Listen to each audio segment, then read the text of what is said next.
نحمده ونصلي على رسوله الكريم أما بعد أعوذ بالله من الشيطان الرجيم بسم الله الرحمن الرحيم قل ادعوا الذين زعمتم من دونه فلا يملكون كشف الضر عنكم ولا تحويلا أولئك الذين يدعون يبتغون إلى ربهم الوسيلة أيهم أقرب ويرجون رحمته ويخافون عذابه. ہم لوگوں نے اب تک نواقض اسلام میں ناقض اول یعنی پہلا وہ مسئلہ پڑھا جو ہم کرنے پر ہمارا ایمان تباہ و برباد ہو جاتا ہے اور ہمارا اسلام ختم ہو جاتا ہے. نواقض اسلام میں دوسرا ناقض اسلام یہ ہے وسیلے کی اٹھانی جس میں ہم مسلم طبقہ کے ایک بہت بڑا طبقہ اس میں پھنسا ہوا ہے اور اسلام کی گمراہیوں میں عمل میں سب سے بڑا گمراہی پر عمل یہی ہے کہ آدمی وسیلے کے معاملے میں بہت زیادہ خطرناکی میں پڑا ہوا ہے اور اسی میں پھنسا ہوا ہے کیونکہ وسیلے کے صحیح معنی صحیح طریقے کار ہم سب کو نہیں جاننے کی وجہ سے آج مسلمان کا بہت بڑا طبقہ اس میں پھنسا ہوا ہے. تو سارے کتاب میں دوسرے ناقض اسلام جو بیان کیا ہے وہ وسیلے کی ہوتا ہے. کہتے ہیں جو شخص اپنے اور اللہ کے درمیان واسطہ اور وسیلہ اختیار کرے, واسطہ ذریعہ اور وسیلہ اختیار کرے, اس سے دعائیں مانگے, شفاعت طلب کرے اور اس پر توکل بھروسہ بھی کرے تو ایسا شخص بالاجماع کافی ہے.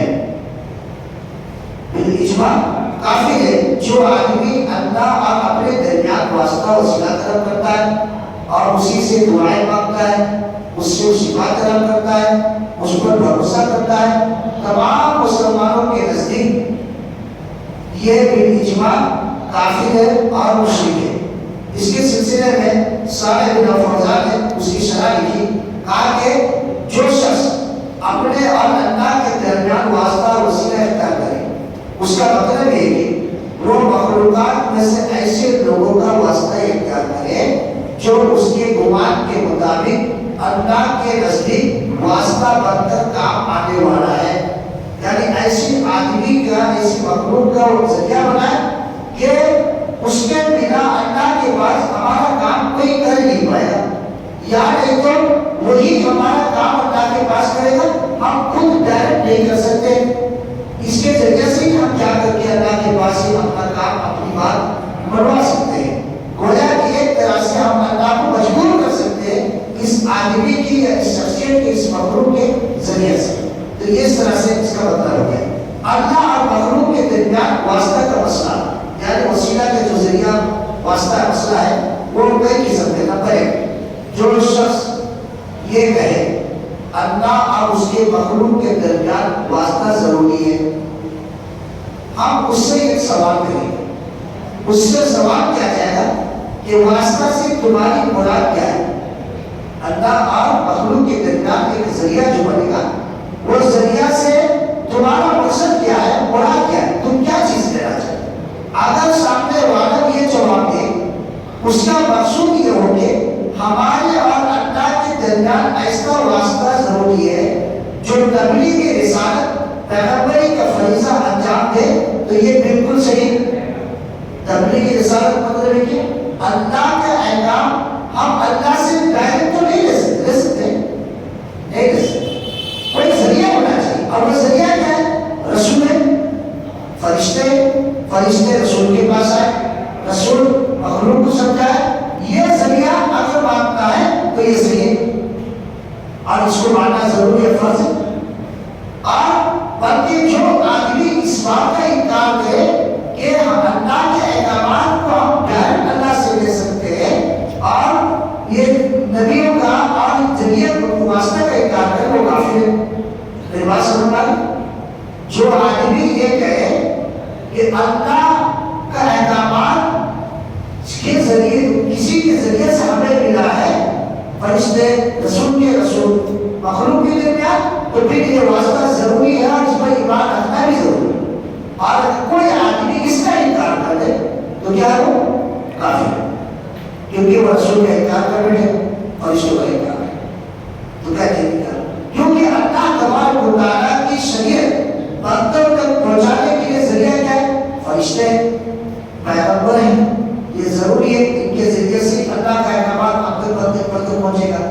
لہٰذا شریعت کو لانے والے فرشتوں اور رسولوں کا جو انکار کرے، نبیوں کا، رسولوں کا اور فرشتوں کا جو انکار کرے، وہ شخص بلا شبہ کفر کا مرتکب ہوگا. یہ واسطہ ٹھیک. اگر کوئی یہ کہے کہ فرشتے اور انبیاء کی کوئی ضرورت نہیں، ہم اللہ تبارک و تعالیٰ سے ڈائریکٹ تعلقات رکھتے ہیں اور جو احکامات ہم ان سے ڈائریکٹ اللہ سے لے سکتے ہیں، تو اب یہ کافی ہو گیا. کیونکہ اس کے ذریعے یہی وجہ ہے اس مسئلے کو نہ سمجھنے کی وجہ سے رات کو سویا اور صبح اٹھا تو پتا چلا اس کو ایک لیٹر مل گیا ہے کہ اللہ کے رسول نے ایسا ایسا کہا ہے. اب وہ اپنا کہنا شروع کرتے ہو جائیے کہ وہ سوچ رہا ہے کہ کیا اللہ سے مل ہوگا. جیسے صوفیہ کہتے ہیں کہ وہ اللہ تبارک و تعالیٰ سے بلا کسی واسطے کے شریعہ کام اخذ کرتے ہیں. اسی لیے آپ لوگ بار بار ایک میسج بہت ویڈیو اور آڈیو سنتے ہوں گے کہ رات کو سویا تھا بی بی فاطمہ سپنے میں آئے اور صبح ہوتے ہی کہا کہ اتنے بار آدمی فلاں آدمی کو بھیج دے تو اس کی بزنس میں برکت ہو جائے اور اسی کے کاروبار کو اللہ تعالیٰ خیر و برکت دے دے گا، اور جو اس کو نہیں مانے گا اللہ اس کو دبا کرے. اور لوگ گھبرا کر کے ایک لالچ کی بنیاد پر گھبرا کر کے اس بات کو یقین کر لیتے. وجہ کیا ہے؟ لاواقفیت، جاہلیت اور اس کے بارے میں علم نہ رکھنے کی وجہ سے ان معمولی بات سے وہ گھبرا جاتا ہے. تو اللہ کہا کہ جیسے صوفیہ کہتے ہیں کہ اللہ تبارک و تعالیٰ سے بنا کسی واسطے کے شرعی احکام اخذ کرتے ہیں. ان لوگوں کا کہنا کیا ہے؟ آپ لوگوں کو کسی کا ذریعہ نہیں، اب اللہ سے ڈائریکٹ احکام ہے.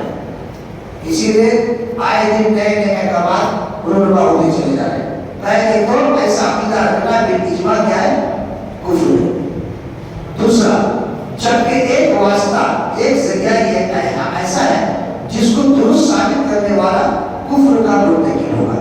اگر کہتا ہے کہ یہ واسطہ صحیح ہے تو کافی ہو جائے گا. اور یہ وہی واسطہ ہے جس کو مصنف رحمۃ اللہ نے کہا کہ اپنے اللہ کے درمیان ایسا واسطہ یا وسیلہ اختیار کرنا جس سے دعا مانگی جائے یا شفاعت طلب کی جائے، لیکن اس پر توکل بھروسہ بھی رکھا جائے.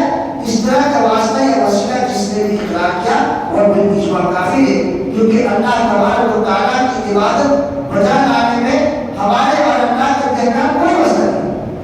ہمارا کہنا کیا ہے؟ اس بزرگ کے بنا ہم اللہ کی عبادت نہیں کر سکتے اور ہم اپنی عبادت اللہ کی قبول کروا نہیں پائیں گے اس بزرگ کی بنیاد پر، اس عالمی کی بنیاد پر. تو وہ کیا ہے؟ کافی ہے، مشکل.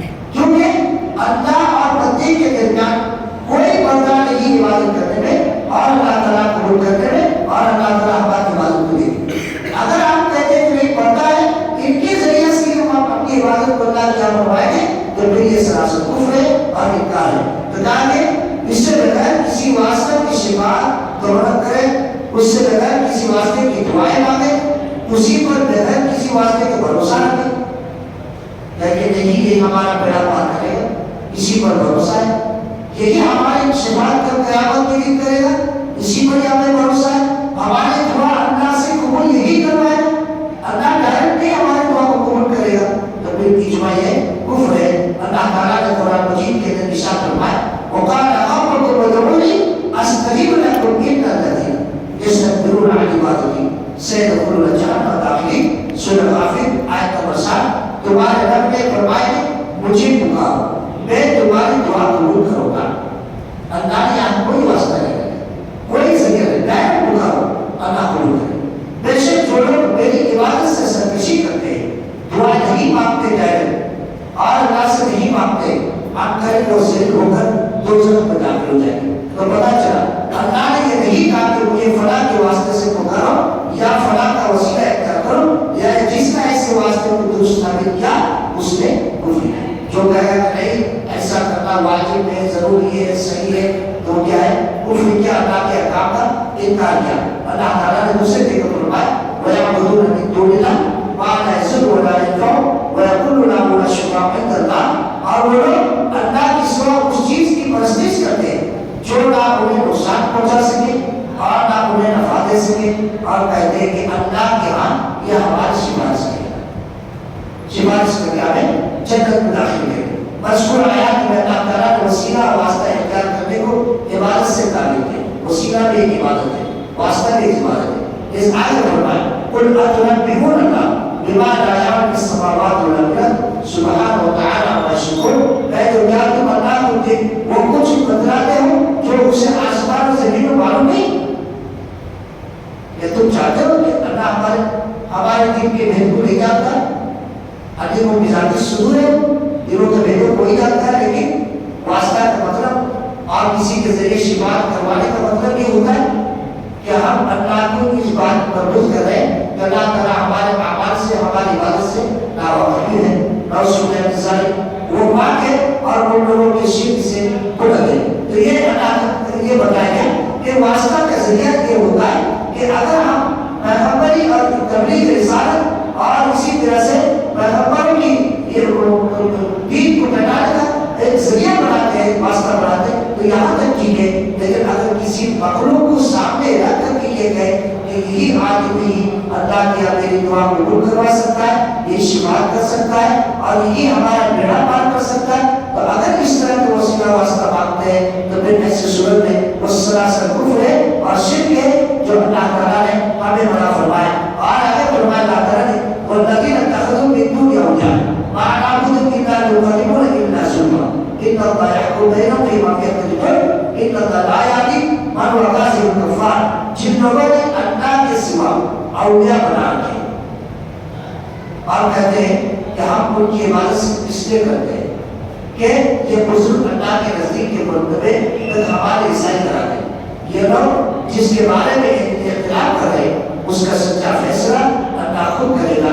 جھوٹے اور ناشکرے لوگوں کو اللہ تعالیٰ راہ نہیں دکھاتا ہے، جو آدمی جھوٹی گواہ کرتا ہے اللہ تعالیٰ اس کو راہ نہیں دکھاتا ہے، اور جو آدمی اللہ کے علاوہ کسی اور کی عبادت کرتا ہے چاہے وسیلے کے ذریعے سے ہو چاہے کسی اور کے ذریعے سے ہو، یا نہیں اس کو شافی مان کر کے ہو یا پھر اس کو شارع مان کر کرے یا کسی بھی طریقے سے اگر اس کی عبادت کرتا ہے اس کو بات کو مانتا آگے کرتا ہے کہ اس کے بغیر اللہ کیا نہ ہمارا عمل قبول ہے نہ ہماری شفاعت ہوگی اور نہ ہی اللہ تعالیٰ ہمارا کام کر سکتا ہے، تو پھر ایسے صورت کو وہ کفر کرے گا اور بھی شرک کرے گا جو اللہ تعالیٰ کو کبھی پسند نہیں، اور اللہ تعالیٰ کی تمام چیزوں سے پاک اور پاک ہے، اللہ تعالیٰ بے عیب ہے، اللہ تعالیٰ ہماری دعاؤں کو، ہماری عبادت کو، ہماری شفاعت کو اور ہر چیز کو اللہ تعالیٰ ڈائریکٹ سن سکتا ہے، ڈائریکٹ قبول کر سکتا ہے، اس کو کسی مخلوق کی کوئی ضرورت نہیں ہے، بلکہ اگر یہ بندہ